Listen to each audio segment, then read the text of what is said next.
experience. From Luke chapter 9, starting in verse 28, the story of the Transfiguration. Now about 8 days after these sayings, Jesus took with him Peter and John and James and went up the mountain to pray. And while he was praying, the appearance of his face changed, and his clothes became dazzling white. Suddenly they saw two men, Moses and Elijah, talking to him. They appeared in glory and were speaking of his departure, when he was about to accomplish which he was about to accomplish at Jerusalem. Now Peter and his companions were weighed down with sleep, but since they had stayed awake, they saw his glory and the two men who stood with him. Just as they were leaving him, Peter said to Jesus, "Master, it is good for us to be here. Let us make 3 dwellings, one for you, one for Moses, and one for Elijah," not knowing what he said. While he was saying this, a cloud came and overshadowed them, and they were terrified as they entered the cloud. Then from the cloud came a voice that said, "This is my son, my chosen. Listen to him." When the voice had spoken, Jesus was found alone, and they kept silent in those days and told no one any of the things that they had seen. The word of God for the people of God. Thanks be to God. Well, welcome back to Basecamp, everyone. If this is the first Sunday that you've been here in this sermon series, or you are visiting us today, we are thrilled to have you here. We have been talking about how the church is much like a base camp, the kind of place that you, as a climber going on serious treks, trying to reach the summit of the highest peaks in the world, most of those places have a spot somewhere midway up the mountain or maybe at the foot of the mountain that's a base camp where you go and you are trained, you are encouraged, you get acclimated to the altitude, you make your final preparations, and then you push out to do the thing that you are intending to do all along, which is to reach the summit. And as a church, we talk about coming back to this place, our spiritual base camp, every single week, so that we can also be nourished, nurtured, challenged, and every time we leave this place, we push out again to do what the church is intended to do, which is to make disciples of Jesus Christ for the transformation of the world.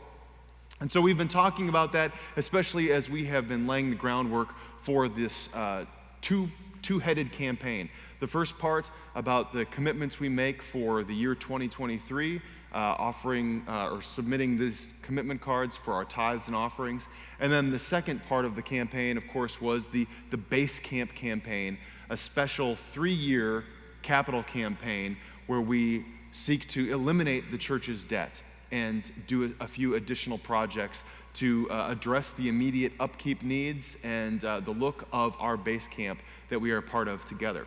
I'm pleased to report, and many of you saw the email that I sent out midweek, that we have already, through a few lead-giving families in our congregation, crossed the $500,000 mark towards this goal. So that is something that is wonderful. Yes, something really terrific. A really terrific accomplishment to celebrate today. And as we continue to wrap up that campaign today, I wanted to turn your attention now to the video screens where we have a special message of encouragement from some familiar faces. Hi, Grace Church family. This is Wade Griffith, your former pastor here in Durango, Colorado. And I'm so excited about the work you guys are doing to finish eliminating the debt on our grounds in church. And I say our because I still feel a part of this church family, and I love you guys. When I was thinking about what you guys are up to, I was thinking about all the children that have been baptized at that church on that holy ground, people that have been baptized in the lake, adults who've accepted Christ at that church, people who've been fed through our Move Against Hunger, formerly known as Rise Against Hunger. Think about habitat homes that have been built. In Nicaragua, wells that give people clean water, all the friendships that have been made, and just the countless moments of spiritual growth. A lot of lives have been transformed through that church. I'm grateful that I got to spend 10 years with you. I know Julia and the boys are too, and we're so excited about what's happening there. I want you to know I'm praying for success in this campaign because I know how pivotal grace is in that community. Grace brings a spirit that's different than any other church in that area. Everyone's welcome at Grace, right? God's love is experienced and offered to all people. And I celebrate what the Spirit of God's doing through you guys. So hang in there, knock it out. I know God will carry you through. Talk to you soon. Bye-bye.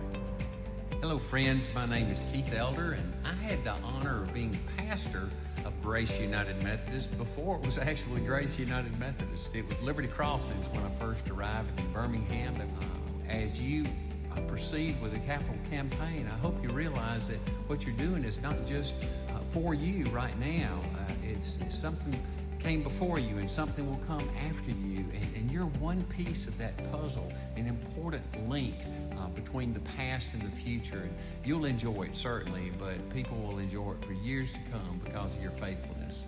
We just trust that as you go forward, that God is going to continue to give you wisdom and going to guide and bless as you step forward and seek to be a faithful witness.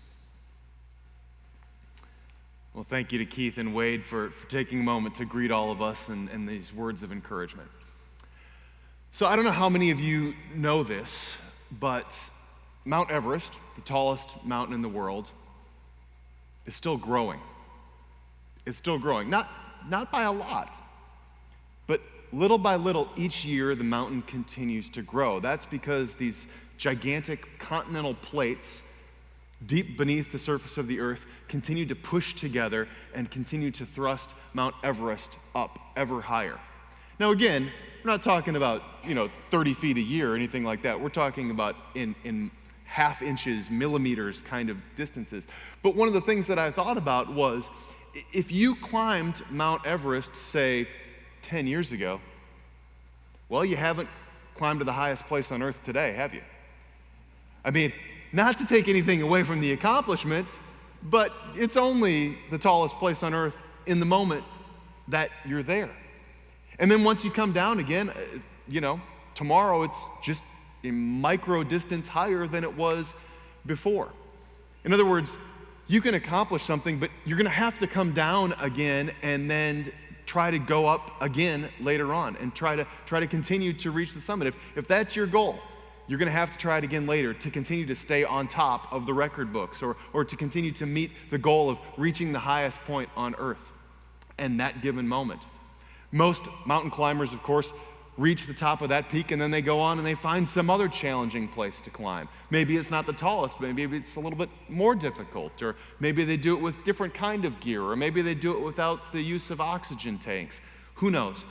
But the goal is always something different. There's always going to be more past that point. You've never quite arrived, because if you're a true climber at heart, you will never have reached the ultimate of destinations and then you say, okay, I've done it, I'm done. In the story of the Transfiguration that I read to you just a moment ago from Luke's Gospel, we also find it in Matthew and Mark. And in fact, the telling of the story is so very similar with each of the different Gospels. But they all tell something similar in that Jesus takes Peter, James, and John up to the top of one of the tallest mountains around. We have some guesses about which mountain it is, but it doesn't say in the text exactly which one. They go to the top of the mountain, and they get there, and they have this powerful moment. And then, of course, Peter, being Peter, says something that is meant to teach us all a lesson years later. But he says something that feels very natural in the moment. He says, Lord, to Jesus, this has been such a special thing. This has been a great, outstanding moment. I mean, I've seen you here with Moses and with Elijah. And you know what we should do? We should build a permanent structure on top of the mountain, one for you, one for Moses, and one for Elijah. And we should just stay up here forever. I mean, we have reached the ultimate moment. We have reached, pardon the pun, the peak experience of what we are about to do, or what we're supposed to be doing. And that's when the voice of God steps in, and it echoes back to the story about Jesus' baptism. And God says, hey, listen to Jesus, follow his directions. And then pretty clearly what happens next is that Jesus says, no, Peter, we're not going to build a permanent structure here. We're going to go back down the mountain again. because we're really about the next mountain, which is the mountain where Jerusalem sits atop. They have more work to do. They have yet to accomplish things. Their work is not done, even though Peter says, hey, let's take it, let's do it right here. Let's build the spot. But Jesus is reminding them, in effect, that they are a base camp type of ministry.